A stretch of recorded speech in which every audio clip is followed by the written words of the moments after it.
All right, and here we go. Okay, so thank you everybody for being here tonight for our advocacy training. If you're looking to become an advocate, I know a lot of you who are on the call right now have done some advocacy work with us a little bit out in the public, whether that's some tabling events or just being at events and kind of taking it on as a role of just supporting the public when they come to us. So thank you very much. In this training, we're hoping to kind of give you a overview of some of the things you might come across, what this role as being an advocate for Michigan Humane will look like, some of the opportunities that you might come across. So we're going to talk a lot about those things tonight, but if you're looking for more information after this, or you want to expand your knowledge, we will be sending out some resources with this recording so that you can have a little bit of a better understanding. Okay. All right. So, like I mentioned, what we're going to be talking about tonight is what is an advocate. We're going to actually be creating a role in service as a Michigan Humane Advocate. So, even though everybody's an advocate, everybody does a really good job of it on their own, we will be putting you in a group with a specific tag. If you would like to be a person who is considered an advocate to go out to different opportunities. So if you've ever been put in a group like that before through service, essentially what we do is we have a running list of people who said, yes, I'd like to do this. And then we reach out to those people who kind of had gone through some training, they know what to expect, and they're ready to take on this type of role. So we'll talk about that a little bit more. Some of the potential opportunities that might come across as an advocate, so some of the things that you might be able to do, some of the stuff that we're going to be asking for, different departments that might be asking for advocates to come and help them out.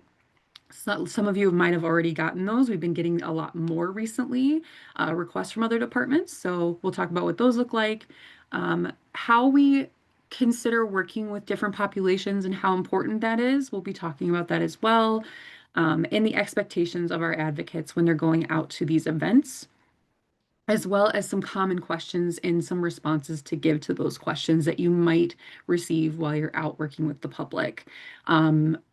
I do a lot of our tabling events currently, and obviously I can't get to all of them. So that's why it's really helpful to have some volunteers to help or to join me or however that looks. But a lot of these questions that I'm going to be bringing up, I have gotten in person, and I'm sure some of you have. So we're going to talk about how to handle those. Okay. So, just a quick overview of what do we consider an advocate? What are they? What's the definition of that? So, a person who publicly recommends support, so going on our behalf to offer up some of the services that we have, and letting people know that they are available. Speaking on behalf of an idea, policy, or organization. So obviously you would be representing Michigan Humane when you go out, and potentially talking about some of the ideas that we have, or offering those up to people who need the support, answering questions and helping you share your knowledge. So some of you may be here because you really like talking about what we do, or you like talking about animals, or you just love talking about volunteering in general. That's exactly what we need. And I know so many of you guys are really good at that and you really like spreading the word. So that's exactly what we need in this role. It's just people who like to talk, people who like to say, did you know we do this really cool thing? You can be a part of it. You can help support it in some way, getting people either excited to know that they can be a part of this, but also people who may need the actual help that we're offering, and letting them know that we are here for them. And you are going to be serving as a visual representation of essentially Michigan Humane. So, someone that they can actually talk to and see, someone who smiles and is really kind, and they're like, oh my gosh, yeah, this is Michigan Humane. This is what I'm going to picture the next time that I need their help. Instead of, even though our call center is great, instead of being across a phone or something like that, where you don't really have a visual representation of the people that you're talking to, that's how an advocate can kind of step in and be that. So when you're out in the public and you're maybe standing at a table giving out some resources, you're going to be the thing that kind of sticks in their head with them. And they're like, oh my gosh, that person was so nice to me. They really helped me figure out my situation. And that's who I'm picturing when I think of Michigan Humane.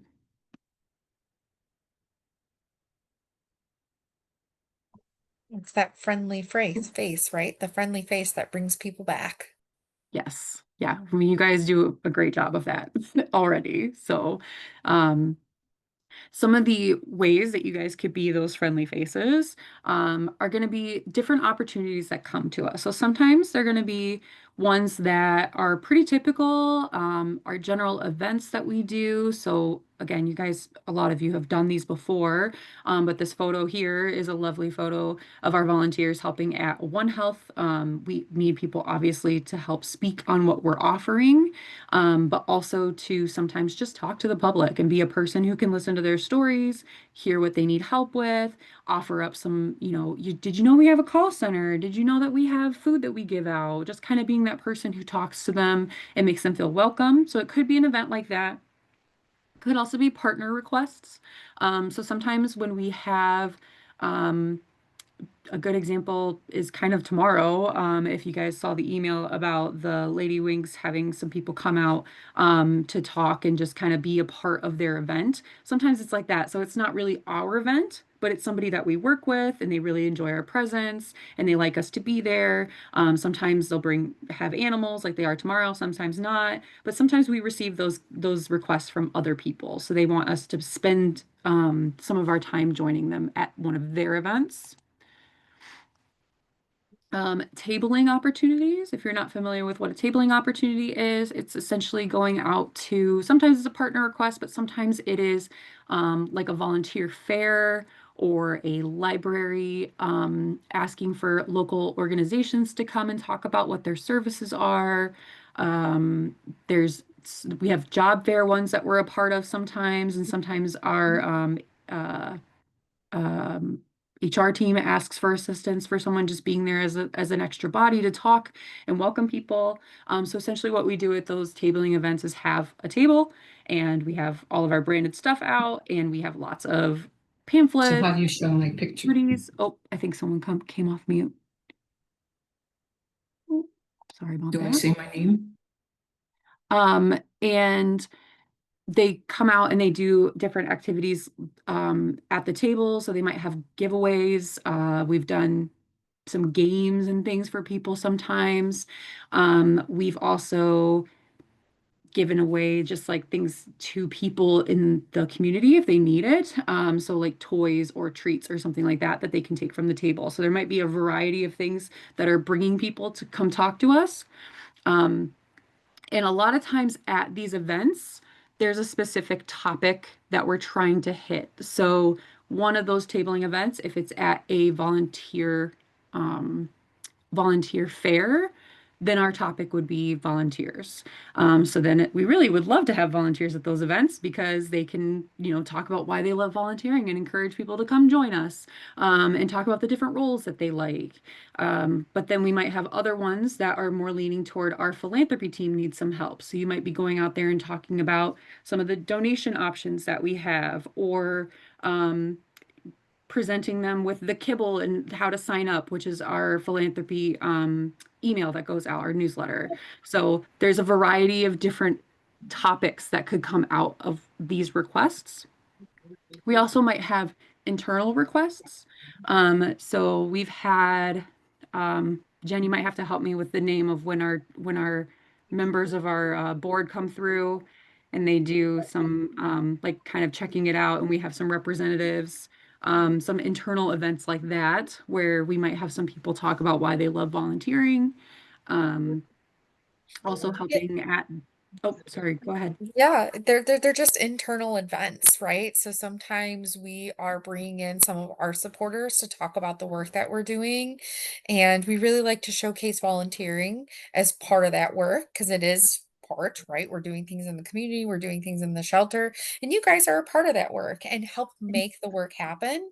So we'll invite volunteers to come out and represent the different things that we're doing. And also it's a little bit of one, it's telling a story, helping people want to continue to be engaged and give. Usually, we're talking about monetary gifts at those events, but it's also trying to recruit people and bring more supporters in because some people like to give more when they feel more connected to the work, and they can do that when they're actually being more hands on.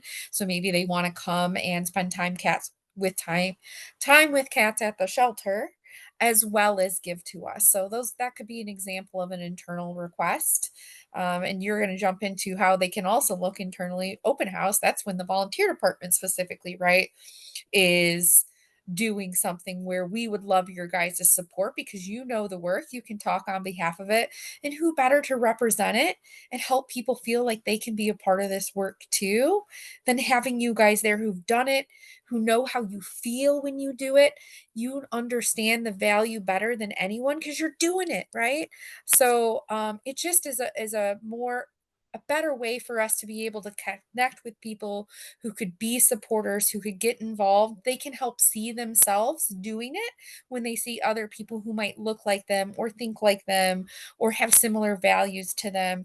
That might bring them in to want to engage with our work or these different volunteer opportunities. So that's the open house. But is there anything else you want to add to that, Ashley? I just want to mention that we have an open house coming up for volunteers. I believe it went out in the newsletter today. Was that today? Um, Yep, so that's today. we will be, I think we already started reaching out to a few people that might want to help with that. But if that's something that you're interested in, of being a advocate at our open house for new volunteers, so essentially that would be joining us at the open house and having like a little table yourself and maybe some of the tools that you use in the role that you're in, and talking about why it's really nice to be in that role, and encouraging people. So if that's something, if it's not this open house, but the next one in the spring, if that looks like something that you'd like to help out with, please reach out to us and let us know. We'd love to know who wants to do that. Do I have any questions so far, Jen? Before I keep moving? No questions so far. Okay. Go ahead. If you guys do have questions, please feel free to drop them in the chat as we go. Okay. So now that you guys have a better understanding a little bit of what this is going to look like if you become an advocate for us, I do want to talk about some of the ins and outs of like the nitty-gritty details of what those look like. So um, not all the time, but a lot of the time we will be working with wide variety of populations, and that could look like a lot of different things. So different backgrounds to yourself personally, different lifestyles, as well as language barriers, and they might have different ideas than us.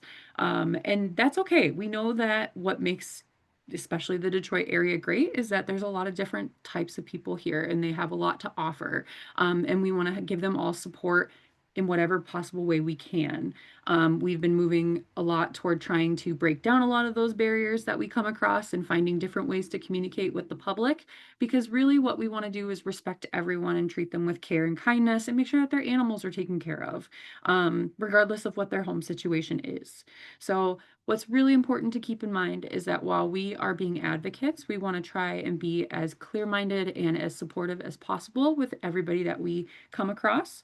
And I won't say that it's not sometimes challenging when you have someone with a language barrier or is having a hard time communicating with you, or maybe they're saying things that we're a little uncomfortable with because that's not how we personally would handle something.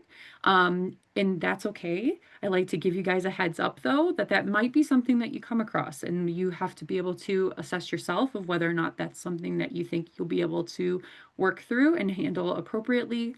And a couple ways that we deal with some of these things are we try our best to send volunteers with bilingual abilities when we can, and we're expanding that program. Right now, it's currently English and Spanish translation as best as we can, but we would like to expand that in the future. So having that available is one of the ways that we fix that. So if you are a advocate and you don't have those skills, hopefully you can flag someone down, or we have a staff member or somebody with you, if that's the population that we're serving. As well as a lot of times we try not to have you guys alone. If possible, we don't want anyone to be alone when they go out to a tabling event. So whether you're with a staff member or another volunteer, then you have someone to lean on. But we want to give you some skills to handle different situations too. So we'll talk about those in a minute. But the best thing to do is just being as kind and supportive as possible and trying to help bring things back to what we're focusing on. So if we're working on getting vaccines or getting freebies or something like that. We just want to try and get back to that as best as possible. And if we can't serve them in the moment, try to get them in touch with somebody who can, whether that's sending them typically to the call center for help. Go ahead, Jen. It's like I'm looking. Yeah, I just wanted to add, you mentioned we don't like to send anybody alone, and that's not necessarily because we don't trust you guys or someone couldn't do the work alone, but it's always nice to have a buddy, right? You never know exactly how busy a tabling event can be. Sometimes the foot traffic can be slow, sometimes it can be really busy. So having a buddy with you makes it a little bit easier for you to navigate the situation. If foot traffic's light, you have someone you can chat about. You can chat about your recent volunteer experiences, or maybe they're new and you've been with us for a long time. So that you're advocating right there, right? You have an opportunity to have a conversation with someone, ask them why they got involved with volunteering, tell them about what you do, see what their interests are. Maybe we can get them more involved with Michigan Humane. You can be a mentor or a supporter in that role and help them feel more welcome and know how to navigate their way around the organization. Maybe it's really busy and there are a lot of people coming to the table. So it makes it easier so you can have a conversation with more than one person at a time. Because sometimes if it's taking a long time for someone to get an answer, we don't want to rush anybody that we're talking with, but the person behind that's waiting might walk away. So having a buddy allows you to communicate with more people at once, or sometimes you don't know the answer to a question because you haven't come across it before, but your partner has. And it just allows you to serve in that role better by having a supporter with you. So I just want to add a little bit on that. Again, it's definitely not a supporter buddy because we think any one person is lacking. It's really to make your experience better and really round out the amount of support or people that we're able to impact while we're doing that advocacy, tabling work, whatever that event might be that you guys are going to represent Michigan Humane for. Yeah, thank you. I agree. I think having a buddy with you is always great. Even when I'm going out to these, I prefer to have a volunteer or another staff member with me just for the fact that there's somebody to talk to, like you said. Like sometimes it's a little slow and that's okay. We're still helping whoever does need help, but yeah, it gets a little slow. Or sometimes you just want to like go and walk around the tables and see what else other opportunities are. And that gives you the chance to leave your table for that or a bathroom break or something like that. So, for your guys' sake, we like to send you with somebody whenever possible. Okay. Sorry, somebody just joined. Let me make sure they're in here. Okay. All right. So some of the expectations for being an advocate. So I know you guys probably know this because it's about the same for any opportunity that you're going to be doing with Michigan Humane, but essentially you are a representative of Michigan Humane whenever you have, our animals, whenever you're in our shirts, whenever you're on our property, you're being a representative of us. And so that going out would mean having dress code just like you would in the shelter, having your volunteer shirt. Depending on the event, sometimes they ask you to wear something different, like our Bow Wow brunch or something. We ask for different clothing, but for the most part, it's going to be your Michigan Humane gear. So making sure that you have that, using appropriate language. Of course, I mean, not, cussing out our customers, but also just, talking professionally. We'll give you word tracks. If you really are interested in a certain topic that you want to learn more, we'll make sure that you know some simple basics that you can talk to the public about, especially if it's a specific request for something and you're unfamiliar with the main topic. So if it's like philanthropy and you just want to kind of know some of those things that you can say or not confuse people. I know that can be a little nerve-wracking if you're talking about something you're not used to. We'll make sure that you have those so that your speaking is in line with what we would also say as staff. So we will give you the tools for that. And then being in line with our policies and our values. So I know you guys do a great job with this. This isn't, a huge concern. I'm sure if you would like to talk about Michigan Humane, you're probably talking about us in a wonderful way. But we always just want to make sure that we're, doing these things like not looking at our guests like they're so much different than us that they don't deserve the help or something like that. I know that that's a far-fetched idea, but we just want to make sure that we keep our thought processes while we're working with the public in line with Michigan Humane values. Go ahead, Jen. Did you have something? Yeah, I just wanted to add, so basically it's just keeping an open in mind. You never know what someone's history is or what their background is or what their experiences are. It can be really easy to jump to conclusions or judge. But I can tell you when we go out and do community work, folks really, really care and love their animals. These are a part of their families. Some people don't choose to be in the area that they live, or they're really struggling to get by with finances, but they're still equally deserving to have the love of a pet, and they care deeply for their animal. So that's one way. They may have had to give up a pet before. I think that can be really hard too. And again, when we're representing ourselves as an advocate for Michigan Humane, we leave judgment at the door. We don't want to bring that forward into our conversations with people. We're here to help them from where they are now and find solutions, help them so they may not find themselves in that particular situation again if we can. We want to keep pets out of the shelters and with loving families. So we're here to understand, to listen and understand and support, not to judge. So I think that's really, really important to talk about. And then when you're talking about appropriate language and giving them the tools, yeah, we're never going to put you in a situation where you need to know all the answers. So I know we're going to talk about that in a minute and a few slides down, but I just want to mention that here. Like, we will give you FAQ sheets, we will give you the tools, but sometimes you don't need to have an answer. It's just, again, listening, hearing, and then later connecting that person with a resource. You don't always have to have the answer in the moment. It's letting that person know that you are going to find an answer and get them hooked up with that resource later. So, for all of those people that are like, there's so much to know. How could I possibly know it all? Really, there's just a handful of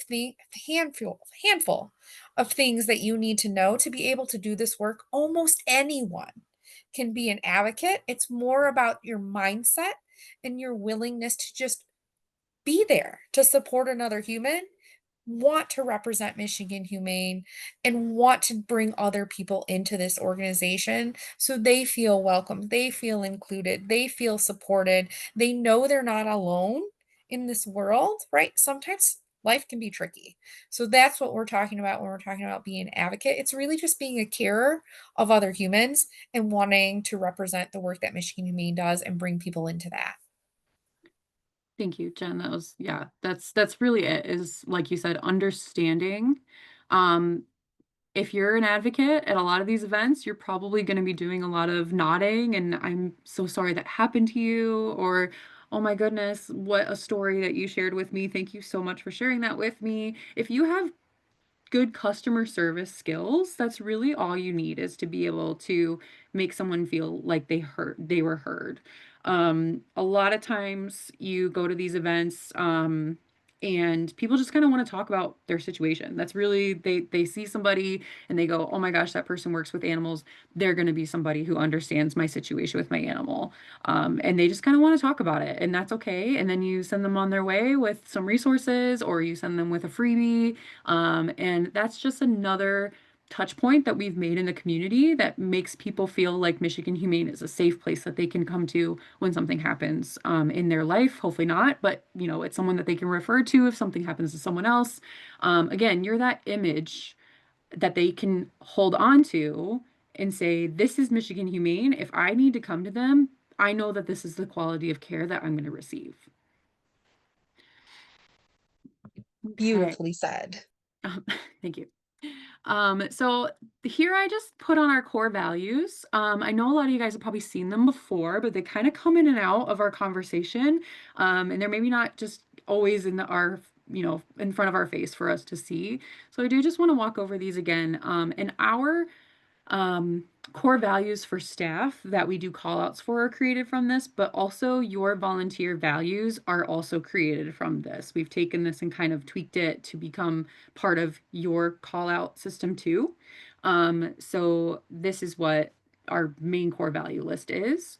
So real quick, I'm just going to go through these so that you guys have, if anybody's just listening, want to make sure that you can hear this. So compassionate is one of our core values, welcoming everyone with an open heart and treating others and animals with dignity and respect. Inclusive, committed to eliminating discrimination in all its forms.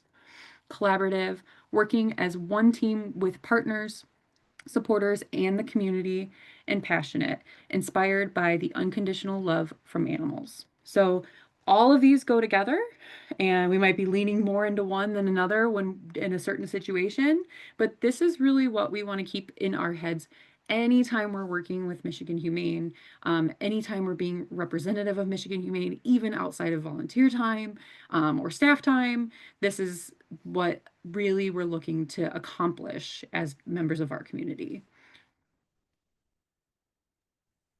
The way I like to think about it, it's like our guidebook. Kind of the way the rules that guide us or the thoughts that guide us in our interactions with other fellow humans and pet owners. It's how we decide how we're going to make an impact and what we're going to invest in as an organization. So it definitely helps me with a lot of decisions I make and the steps that we take when it comes to, guiding the volunteer program. But this is all the way from the top, from Matt, all the way down to you guys. And that's why I feel like it's really important. Thank you, Ashley, for putting this in here and sharing it.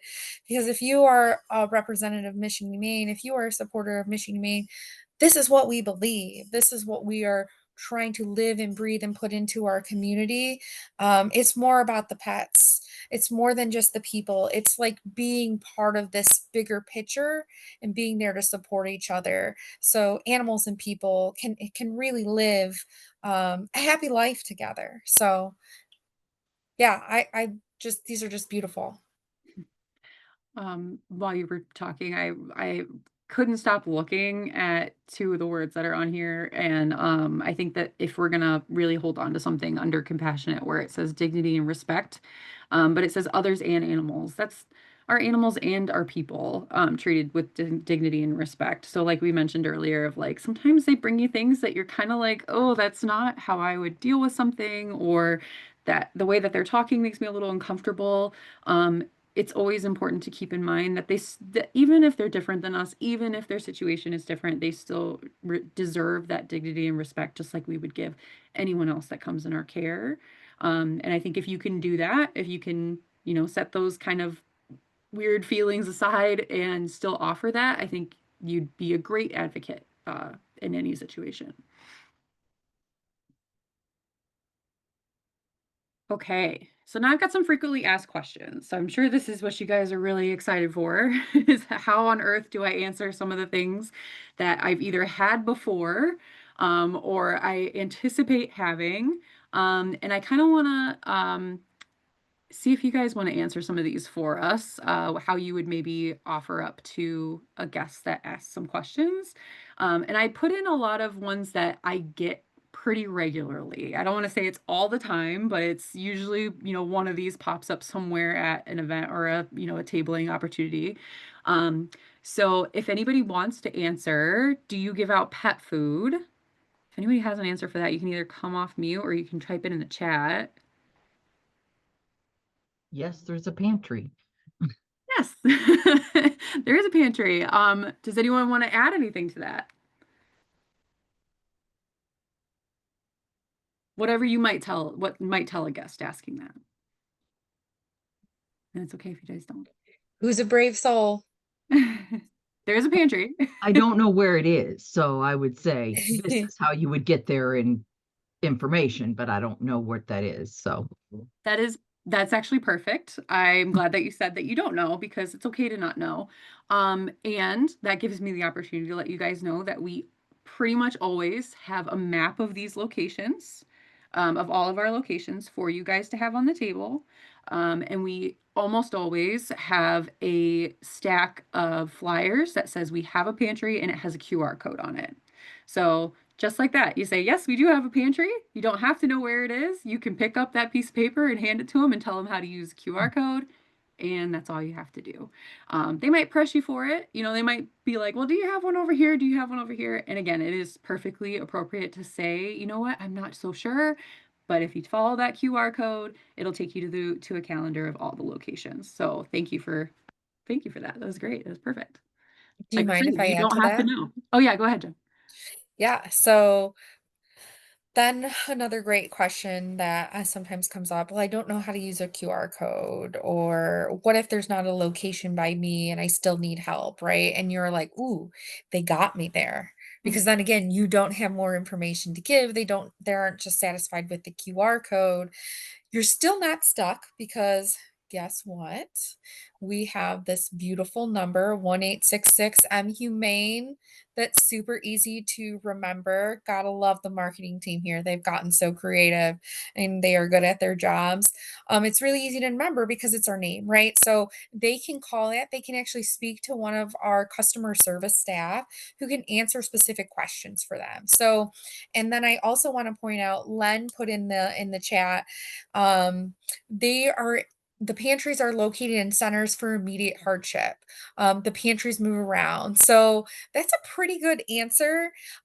We have partnerships with Forgotten Harvest and Gleaners. So we actually piggyback, just so we can have the full answer here. We actually piggyback off their human service pantries. They're all drive up models, and we are in various locations around the city of Detroit. So we actually don't give out directly through Michigan Humane anymore, but we partner with Gleaners and Forgotten Harvest. And our pantry team goes out, usually with volunteers as well, and they work the drive up line. So we bring out pallets of cat and dog food and sometimes other supplies too. And as the cars come through, we load up the vehicles with a bag of dog food and a bag of cat food. And those happen various times throughout the month at different locations. And again, that's where that QR code comes in handy, or you can even view the options on our website. If someone is like, I don't know how to operate the web, I don't know how to operate, a QR code, that's where that 1866 Humane number comes in, and they talk to one of our call center representatives. If someone is like, I don't have transportation, I'm struggling to feed my pet. I don't know how I'm going to get there, how I'm going to take care of them, and I might need immediate pet care. That's where, if you're like, ooh, this sounds like an emergency situation, you know what I'm going to do for you, sir or ma'am? Don't know who you guys are talking to in the moment. Can I take down your name and your phone number?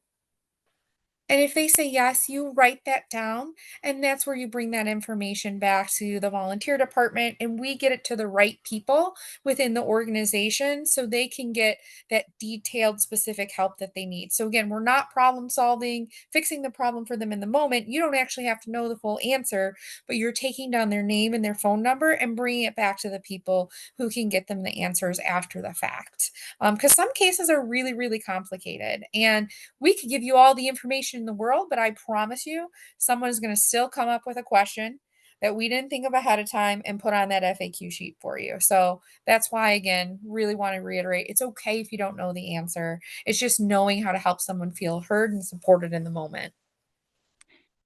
Yeah, it's something that you may learn, like the things that Jen just mentioned of like how the actual process is. You may learn that the more often that you're going out to these events, or you're asked, if you're that volunteer who really wants to know the nitty-gritty details of everything, we are more than happy to give them to you. But you don't have to. You can definitely navigate this stuff with just knowing how to direct people to the call center, or direct people to whatever flyers we have, those type of things. It can be done.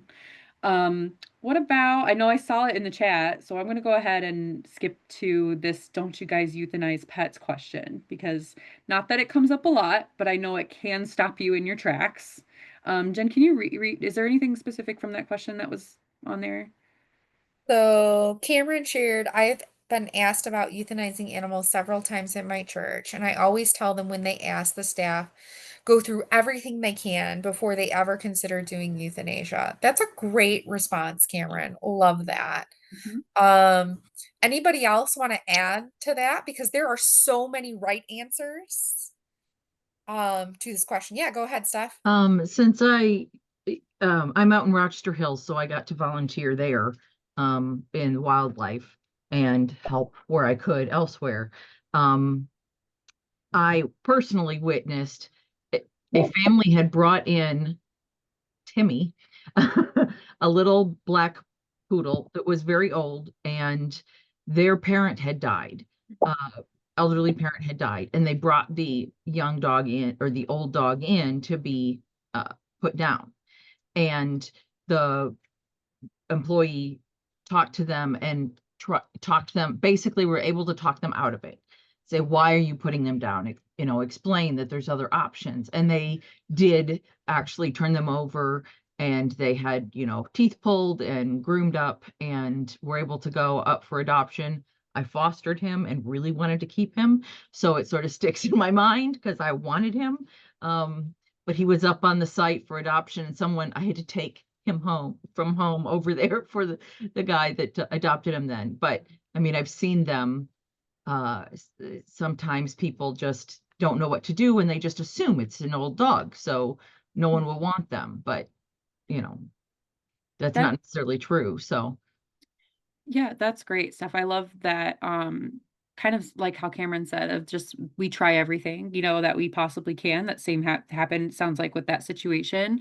And sometimes it's nice to share those little, like, this was an experience that I personally had, and sometimes people like to hear those directly to the situation that they're dealing with too, or the questions that they have. So that's again why volunteers are really nice to have at these events, because you guys are firsthand with a lot of this, a lot of the situations that we have.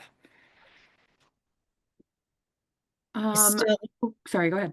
I still get the question about, do you euthanize because of lack of room? And I always kind of dispel that myth because and that's been for decades. People have been saying, "Oh, Mhm. you run out of room, you euthanize." So that's something that I get a lot, and I tell them absolutely not. You know, we have enough room for everybody. So Yes. Yeah, that's a quick track that I do too of, we never euthanize for time or space. So that's, you know, something that somebody can quickly kind of give that up if someone has that question. You could say, we never euthanize for time or space. Like Cameron and Seth said, if we're going to try to do everything we possibly can to find the home for this animal.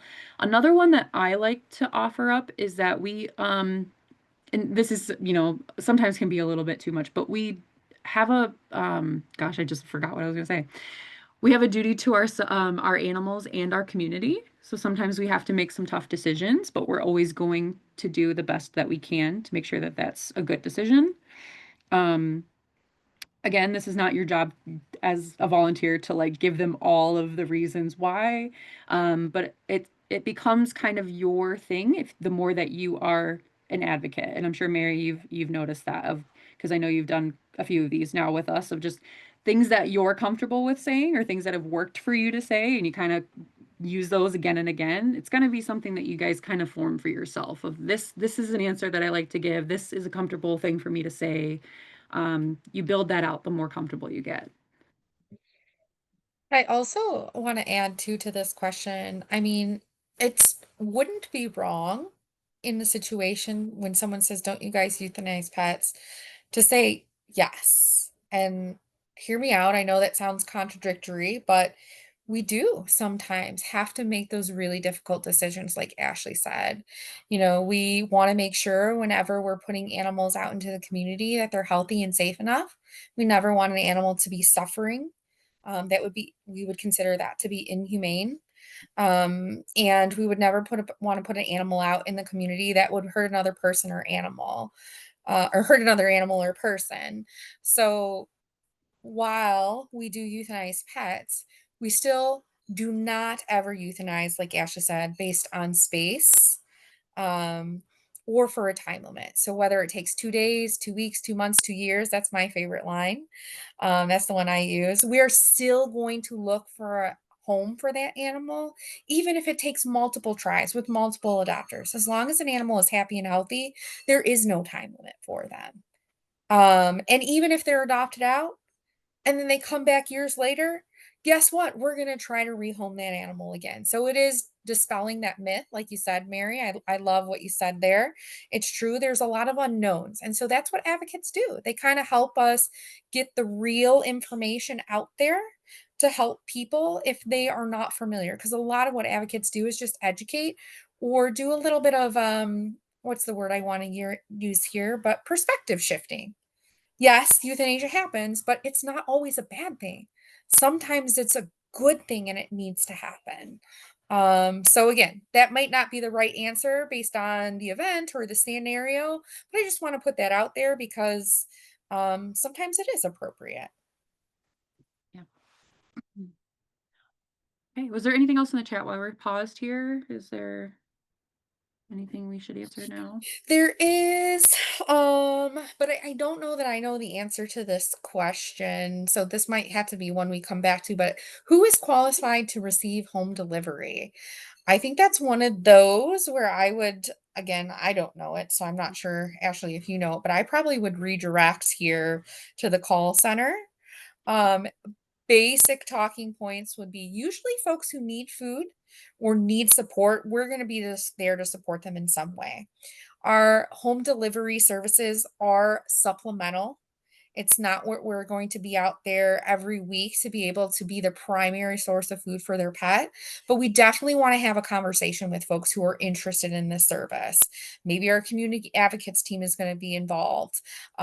Maybe, they're going to receive a call directly, and they will. Anybody who's asking about this will hear directly from our pantry team because we're trying to figure out what other services they need. Usually, if someone's looking for home delivery, they got other barriers going on to pet ownership, and we're trying to make it as easy as possible for them to care for their pet. So that's a great question that I can't give specifics to, but this is again either someone we would want to take down a name and phone number for, or redirect them to calling the 1-866 M Humane and speaking directly to one of our customer service representatives because there's more questions we need to ask to better direct this person to the support that they need. Good question, Melanie. I'd like to piggyback off that actually, just to take a moment to talk to you guys about kind of like moving forward, what we're hoping for. A lot of our departments in the organization want volunteers to help in these type of situations. They've been kind of slowly reaching out to us and asking for more support. So I definitely can foresee, and we're kind of in a little bit of talks right now of like, we might have some volunteers who are very specifically interested in going out with our community advocates team or when community advocates need help. And a lot of that talk might be geared toward receiving food support and things. So we're probably going to have some additional like training type things that we can offer, or even their teams offering. So if there's a specific kind of category that you're really interested in, like, yeah, I really want to go to every time they talk about community advocate stuff, like whatever tabling stuff they have, I want to do it. Please let us know if that's an interest area for you, because I'm sure that they could give you more information to be more equipped to be at those more regularly. I hope that makes sense the way I just kind of threw that in there. I wasn't prepared to say that, but it Yeah, felt. so basically you're saying if someone has a specific area of interest, like their focus, like I really care about supporting people who maybe are unhoused or are dealing with financial hardship or pet food, there will be more specific information that we can give to those people who want to advocate in that area. And then there's different facts and answers you might need to know if you're an advocate that's going to maybe an adoption event or volunteer recruitment, right? There's those different categories that you were talking about. Yeah. Yeah. Yep. So, for example, we have something called an RBI store that our community advocates team goes to like every other Saturday, I believe. She would love a volunteer who comes with her to those. They are free item giveaways for people in the community that need help. And that's where she does a lot of her talking about some of those community support services that we offer.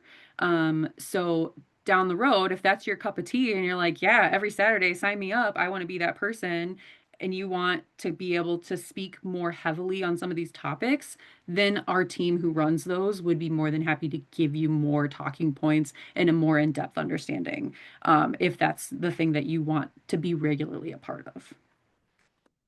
Okay, sorry, I got sidetracked on that because it kind of just appeared as we were talking. But couple of these other situations that you might come across, and again, these are not all the time things, but they do sometimes come up. And it becomes a little bit more of a personal situation. This is where it can get a little more uncomfortable, or it can feel like it's kind of directed at you. The biggest thing is to know that it's not. That's the flip side of being a representative of Michigan Humane, is you are Michigan Humane in this moment, and sometimes you might get a little bit of the hard feelings that sometimes people have with us or with animal control or something of the sort, because keep in mind that a lot of people in the community don't know the difference in how we operate, so they don't know all those kind of behind the scene things. So some of these things might come across. So one that I get pretty regularly, just with anybody anywhere. I could be walking through the shelter and I get this one sometimes is my neighbor has a dog who XYZ. So whether they've, got some kind of a beef with the dog next door or they don't think it's taken care of properly, they've tried to call animal control. Why is nobody coming out for the situation? That can be a lot. And to be honest, I don't know the answer ever. Because I'm not in their county, I'm not in their situation, I don't see the dog, I don't know what's going on. Same thing's going to happen to you. So the easiest thing to do in this situation is offer that customer support and say, I'm so sorry that that's going on. That sounds awful.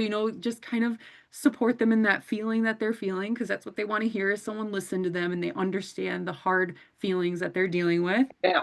And then let them know that they can be redirected. So letting them know that they can call the call center, or they can come in and speak with somebody if they need to, or that that whatever the answer is, give them the flyer with the phone number on it or whatever we need. But just using those skills to apologize, you do not have to know the answer for that whatsoever. This next one, I tried to Can I fill add it. one other thing Oh, to that, yes. Ashley? Yeah, go ahead. And sometimes in those cases too, it's not good to give advice. Mhm. You kind of just want to be that listener because it's complex a lot of times. And we don't, like Ashley said, we don't know all the legal stuff behind it. We don't know the other person's side of the story. So usually you're a listening ear. And again, that 1-866 I'm humane, because our customer service staff are trained to ask all these detailed questions to kind of parse out the information that we need so we can best direct those questions to the right people or to the right departments to help them. So I just want to put it out there. Our job is not to offer behavior advice. Our job is not to offer medical advice. Our job is not to be the judge and jury of animal control and who gets to own a pet and not own a pet. We just want to stay away from those conversations, even if clients are really heated. Like Asha said, just stick to those. Yep.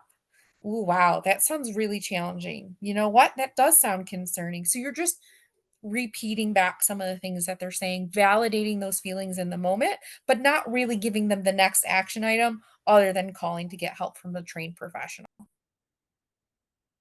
Yes, thank you very much. The next two are kind of very similar. That's why I left blanks though, is because they could be a variety of things, but they're gonna kind of have that same exact outcome of I'm just gonna talk as best as I can to let them know that they're heard and then direct them to the next step that gets them help, and that's not me. So I tried to adopt with you guys and I was, turned away.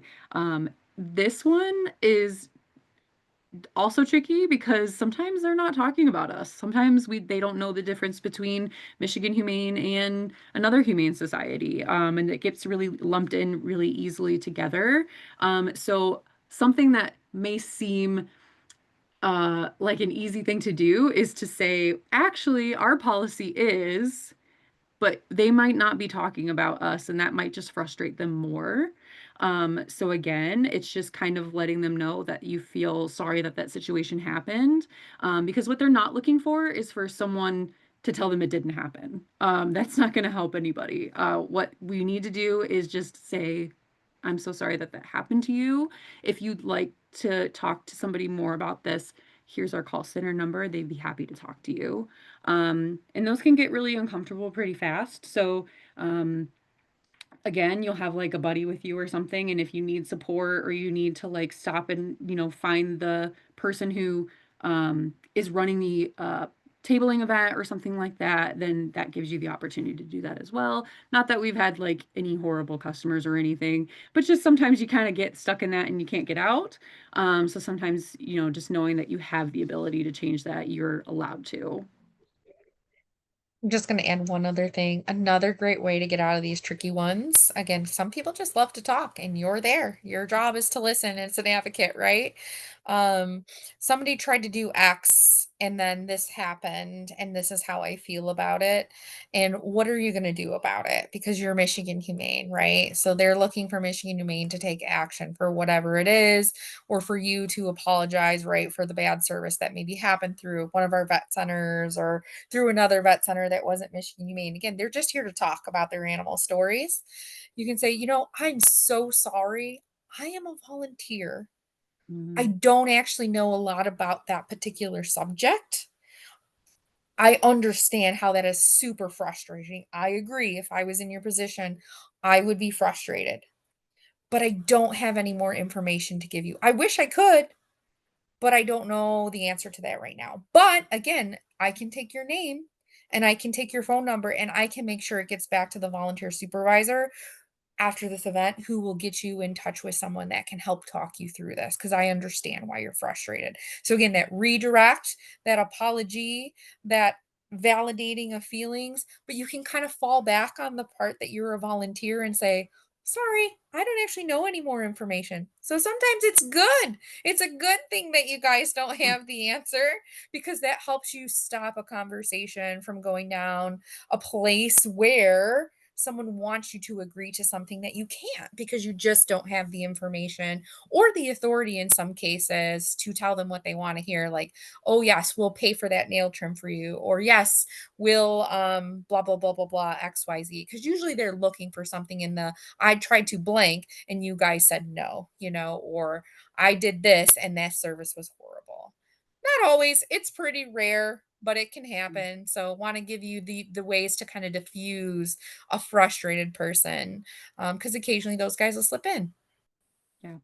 Yeah, I will say more often than not, they're just trying to tell you what happened. And they're honestly a lot of times not looking for more to happen. They just really want to tell you that this horrible thing that they feel slighted by happened. And it's one in a million, like walking through there. It's just one person usually that kind of has a feeling. They also sometimes approach you with they know it's not us, but again, they just want to tell a story that happened because we are pet people and they will feel like that pet person will understand my pet grievance. So again, yeah, they just want to hear or they just want to be heard a lot of times more than anything.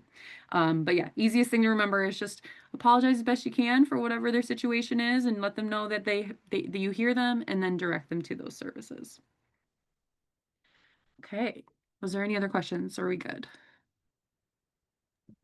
No question, but Len shared there was a short-lived program at Mackey for morning shelter receptionists. Still exists on Saturdays while we're open to the public. But a lot of the material that was generated for training answered a lot of these questions. And you're right, Len, we worked really hard to put that stuff together. And it does exist. There are a lot of FAQs out there and resources. Again, anyone really can do this work. There's so many different ways to get involved and you can find your area like Ashley said. You don't have to do it all. If being in those like happier like adoption type scenarios and advocating to show off by showing off animals, that makes it super easy. Pop a kitten in a hand, all of a sudden you're having a million conversations with a million people. You don't even have to work that hard. Tabling a little bit harder because you got to try to engage the people. One Health or events like that, we're doing community work, so we're offering support. So you can really find your cup of tea, or you can try them all. And again, you don't have to have all the answers, but the more you want to learn, the more we're willing to give you, the more resources there are available for you, and you can get really, really good at this stuff. It can be fun. I love Mhm. going and doing this stuff. I do too. I do too. A lot of times you're going to an event that there's something else going on and you kind of get to like peek around and figure out what else is like happening in your community, or find freebies and things like that. So it's kind of like a fun event for you as well while you're there. So I know we said this before, but just to reiterate, you don't have to have the answers. You will have resources to send them to the call center as well as specific handouts. I'm not kidding you guys. When you do a tabling event, we send you with a whole table's worth of different types of handouts for anything. So if someone asks about kittens, we've got the kitten handout there. If someone's talking about food, we've got the food handout. If someone's talking about Like, I'm a business owner. How do I get my business in touch with a member of your philanthropy team? And we've got the kibble right there that they can, scan and figure out who their person is or whatever. So you are not going into this blind. There are lots and lots of resources that we will send with you. We have kits at the different locations that you can pick up ahead of time. And that's something I do want to mention is that if you're going to a tabling specific event that is for volunteering, you most likely will have a box to pick up and bring with you. But if you are going to something that someone else set up, so say it was the philanthropy team or the community solutions team, a lot of times they provide their own box of things that hopefully will be available or will let you know where you're picking that up from. So I do want to add that in there that there is the element of potentially picking up items. We try to let you know as far in advance to these events as possible when they're happening so that you can coordinate time that works best for you to pick up and swing by the shelter or whatever you need to do to pick up those items. So that you're not like rushing there the morning before and picking it up and going. We will let you be flexible to pick up whatever you need. Okay.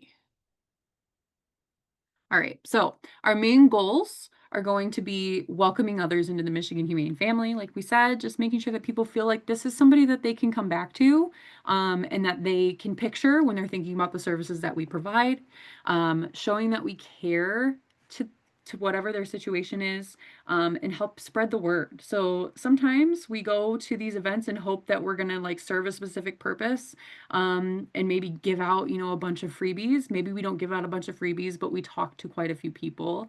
And that's okay. Really, the main goal is spreading the word that these services are available, letting people know that we are here for them and that they can come to us with specific needs. And knowing that these things exist. A lot of times I go to these events and people did not realize that we have food that we can give out. And that's just another way of us spreading the word to people. Okay. Do we have anything in the chat, Jen? Good. Just me telling our volunteers that they are amazing advocates and they look great doing their job. You guys are. Okay, well, that is reaching the end for me. I know we're like at 7, but if anybody had any questions or anything, the last thing that I just actually want to mention for you guys, again, I know I said it already, but I just want to reiterate. If this sounds like what you would like to do and you would like to move forward with the advocate process, so being added to that list in service, getting any extra FAQ sheets or anything that we want to provide for you after this meeting, please let us know that that's what you would like to continue to do. If not, actually, let us know if it's not something you would like continue to do. I'm going to assume everybody on the meeting wants to do this. But if you went through this training and you're like, not right now, not for me, don't worry about it. Please just send me a quick email. That's okay if you're not ready. I don't want to bombard you or add you to this list if you're not. So please just let us know if you're not quite ready for it. But if you are, expect to get some emails from us with some additional information and be added to that group so that you can see what tabling events are coming up. And like Jen mentioned a little bit earlier, you are welcome to pick what you're comfortable with. So we will let you guys know in the details of these events as best as possible what the situation looks like. If you're potentially going by yourself or if you're going to have a buddy, like we said, we would prefer you to have a buddy. So hopefully not by yourself, but if that random opportunity comes up, we will let you know that that's a situation. And if you're the volunteer who's comfortable with that, that's your choice. But if you're not, you do not have to sign up for those events. Okay. Any questions? Any questions? Hey, hi, this is Jerry. Hi, Jerry. Hi. So, when I did that Troy Historical Museum with Colin a couple weeks ago, do you Yeah. remember that? Yep. Yeah. I had this older couple come up to us and they live in Alaska, but they come here for the summer. Anyway, she said that they have been giving to the Humane Society for like the past 30 years that they donate, but she says, I don't really know what you do other than take animals in. And I'm like, oh my gosh. And I said, there's so much more than that. And I said, Michigan Humane now has a lot of programs to help keep families, keep their pets. And, I talked about the safety net, the pet pantry, the clinics. And I said, in fact, there's one going on right now in Southwest Detroit where vaccines and other health issues might be taken care of for low-cost families that want to keep their pets. And I said, now we have a behavior team. And I said, there's just so much more for helping the animals stay with the families. And I said, now we have the dog day getaway. And I said, fostering, and she was very interested in the fostering. So I gave her the 800 number. And so I don't know if they did anything about it or not, but she was amazed. And it just took me by surprise to hear somebody say, but I don't really know what you do. Yeah. And I Yeah, thought, and I felt, I mean, I wouldn't say this to her, but I thought, well, if you're donating, that's okay. I mean, I wouldn't say that to her because, when she said, but I don't really know what you do other than take animals in. And it's like, oh my gosh, there's so much more than what you may have learned 25 years ago.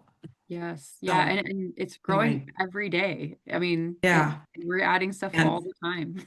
And they had just put their pet down a couple of months ago, and they didn't know if they wanted another pet because they were going to be going back to Alaska. But of course, they would take the dog with them, and they were very disappointed we didn't have more dogs there. In fact, the woman brought a leash with her Aw. because they were hoping that they would have a new pet. Mhm. But yeah, I was telling her about the overnight fostering too, if that was something to do. And I said, you do that and you never know, that might be the pet you're taking home, that you're taking Yeah. to Alaska. And so we gave them all the flyers that we had. So, I don't know if they did anything more, but it was You're so- great to be able to tell them so many That's, things that would do. And she didn't yeah. know what the safety net program was. She didn't know what that was. And so And I explained it to her. that's a great example, Jerry, of like kind of on the fly figuring out what you want to talk about with them and what they're interested in learning about. And I'm so glad that you were aware of so many things that you could tell them. That's lovely. So thank you for that. Yeah, that's a wonderful um way to just kind of figure out what they want to know. I'm glad that she asked you that, and then you were able to provide resources. That's essentially what all of these are going to be. And you mentioned that she was looking for an animal. Sometimes we can't provide everything, but you provided her with a lot of information, and hopefully she got a chance to come So, with her or something. well, yeah, and then, we gave them um the flyers that we had, and poor Colin was kind of stuck with the guy because this guy loved to talk. Put He those loved to talk. warnings. He loved to talk about all his dogs that he's had and Yep. all big dogs and how smart they were. And they're smarter dogs than they're smart. The dogs that are raised in Alaska are smarter and healthier than the dogs um, raised in Michigan. It's Nice. like, okay, you just shake your head and say, well, maybe. Yep. Yep, that's exactly what you do. Thank you, Yeah, Jerry, so but much for sharing that with us. It was very yeah, nice. but anyway, that was just great to be able to tell them because there is so much. Mhm. I want to add too, Jerry, you said, oh, they're already donating, and it's true, but every time you guys go that extra mile or we go that extra mile, they could be amazed at what we do, which it sounds like she Yeah, was. yeah, Sometimes that encourages people or inspires them to give more. yeah. They Well, might that's get true. involved physically, or they might decide to donate more because they're like, wow, I just thought it was animals that you were rehoming. And now I know you do all this. That's Right. so wonder. I want to help support that. So, Yeah. that's part of advocating too. It's getting someone support can mean so many different things. And so advocates go out and help us bring in more supporters. And that's what you were doing there. Even though they were Mhm. already supporters, you were potentially getting them to engage more Yeah. And Colin was probably over the moon because this was it sounds like, he's part of the fundraising team, the philanthropy side of the house. He's like, holy smokes, this volunteer knows her stuff. And you Yeah. probably knocked his socks off. That's okay. I thought for all the people, that stopped by, I thought he and I made a good team. It's awesome. I'll have to let him know you really enjoyed it. Thank you for that Yeah. feedback. Yeah. All right. Any other questions or any feedback from you guys? Thank you. Thank you. I see some thank yous in the chat. Yes, you guys are welcome to go. I know we're over time. If you have questions, feel free to stick around for a minute, but thank you all for being here, and expect an email about the advocate group very soon so that you know the details regarding that. Good Thank you. Have a good night. night. Thank you.